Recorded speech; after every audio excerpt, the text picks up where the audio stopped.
안녕하세요. 오늘 저희가 함께 살펴볼 자료는요. 2025 메디시나 Comparative Analysis of Feeding Practices and Oral Immunity in Infants PDF입니다. 사우디아라비아 영아들을 대상으로 한 연구죠. 네, 맞아요. 이게 아주 어릴 때, 그러니까 영아기에 모유를 먹이느냐 아니면 분유를 먹이느냐가 아기 입속 환경, 특히 이제 면역 반응이나 세균 상태 같은 거에 어떤 영향을 주는지 비교한 연구거든요. 네, 그 초기 구강 건강이 어떻게 형성되는지 좀 들여다볼 수 있는 그런 자료인 것 같아요.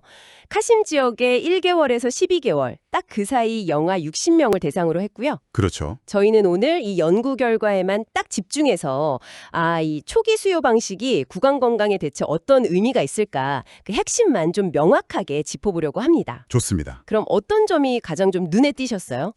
일단 제일 주목할 만한 결과 중 하나가 침 속에 있는 그 염증 관련 지표, 인터루킨 17, 그러니까 IL-17 수치였어요. IL-17이요? 네. 분유 수요와 그룹은 평균 IL-17 농도가 약 27 피코그램 퍼 밀리리터 pgml 정도 나왔는데요. 이게 사실 아주 적은 양이지만 모유 수요와 그룹 평균이 한 13 pgml 정도였거든요. 그거보다는 통계적으로 상당히 유의미하게 높게 나온 거죠. 13대 27이라 꽤 차이가 나네요. 그 IL-17이라는 게 점막 면역에는 중요하다고 하지만 수치가 높다는 건 염증 반응이 좀 더 활발할 수 있다 이렇게 볼 수 있는 신호겠군요. 그렇죠.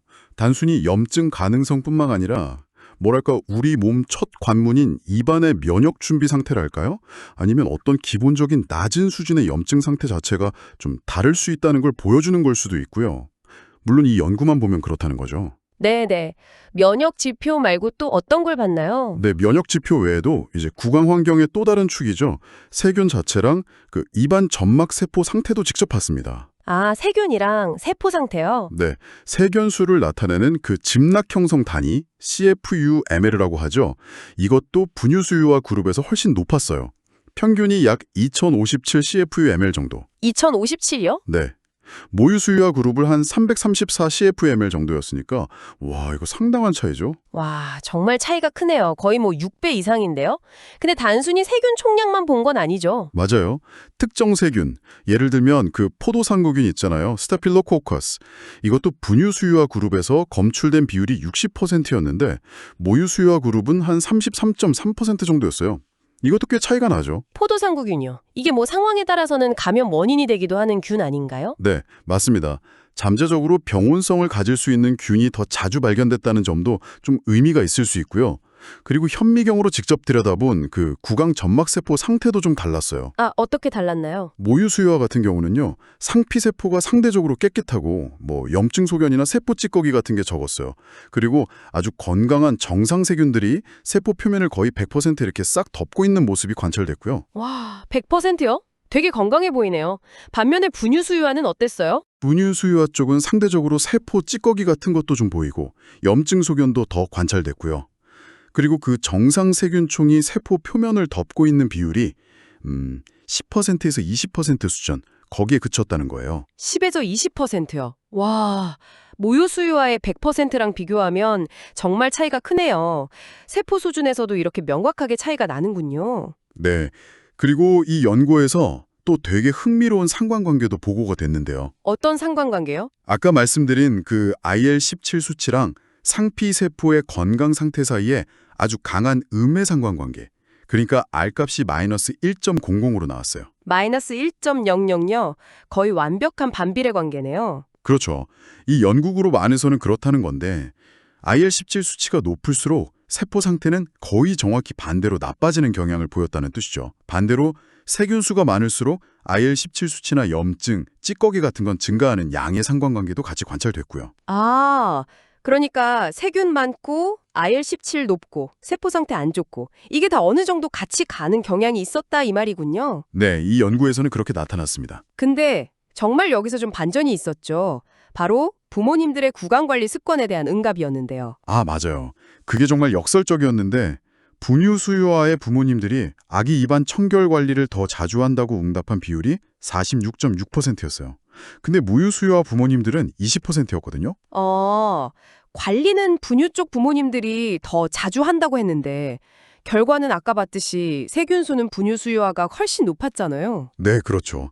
관리 노력에도 불구하고 결과는 반대로 나온 거죠. 참 흥미로운 부분이에요. 그러게요. 또 ERE로 들편감을 보고한 비율도 차이가 컸다고요. 네, 그것도 분유 수요화 그룹이 73%로 모유 수요화 그룹 40%보다 훨씬 높게 나타났습니다.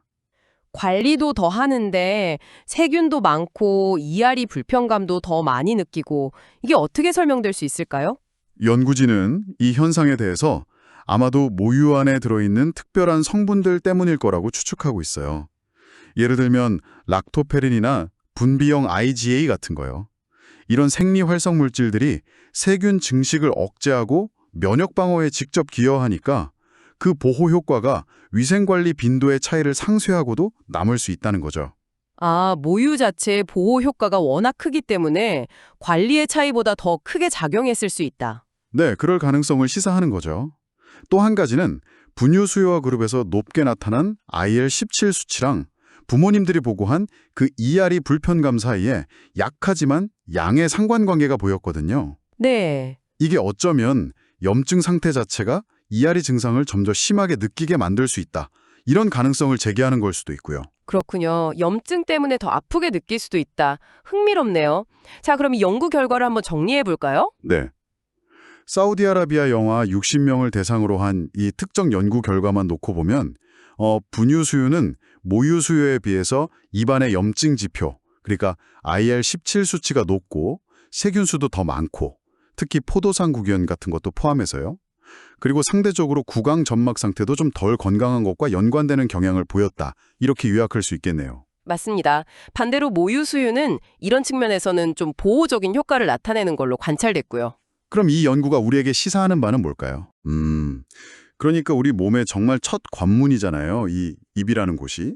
이 구강 환경이 아주 초기에, 그러니까 영아기 때 어떤 걸 먹느냐, 그 수유 방식 선택에 따라서 이렇게 다르게 형성될 수 있다는 걸 보여주는 거죠. 그리고 이게 나중에 감염이나 어떤 외부 자극에 대한 민감성, 취약성 같은 거에 또 어떤 영향을 미칠 수 있는지 그 가능성을 엿볼 수 있는 하나의 단면이라고 생각합니다. 물론 이게 전부는 아니겠지만요. 네, 아주 중요한 실마리를 제공하는 연구인 것 같아요. 마지막으로 이 연구 너머에 생각해 볼 만한 질문이 있을까요? 아, 네. 이 연구는 이제 세균하고 IL-17에 주로 초점을 맞췄잖아요. 그렇죠. 근데 연구 서론에서도 잠깐 언급되는데 모유에는 사실 모유 올리고당, HMOS라고 부르는 거 있잖아요. 그거 말고도 정말 수백 가지의 복합적인 성분들이 들어있거든요. 네, HMOS가 굉장히 주목받고 있죠. 네. 모유에만 아주 특징적으로 많이 들어있는 이 복잡한 당 성분들이 이번 연구에서 직접 측정하진 않았지만 과연 발달하고 있는 아기의 구강 환경이나 면역 체계와 정확히 어떤 방식으로, 우리가 아직 다 모르는 방식으로 더 깊게 상호작용하고 있을까? 이런 점은 앞으로 더 연구해 볼 만한, 또 우리가 생각해 볼 만한 흥미로운 지점인 것 같습니다.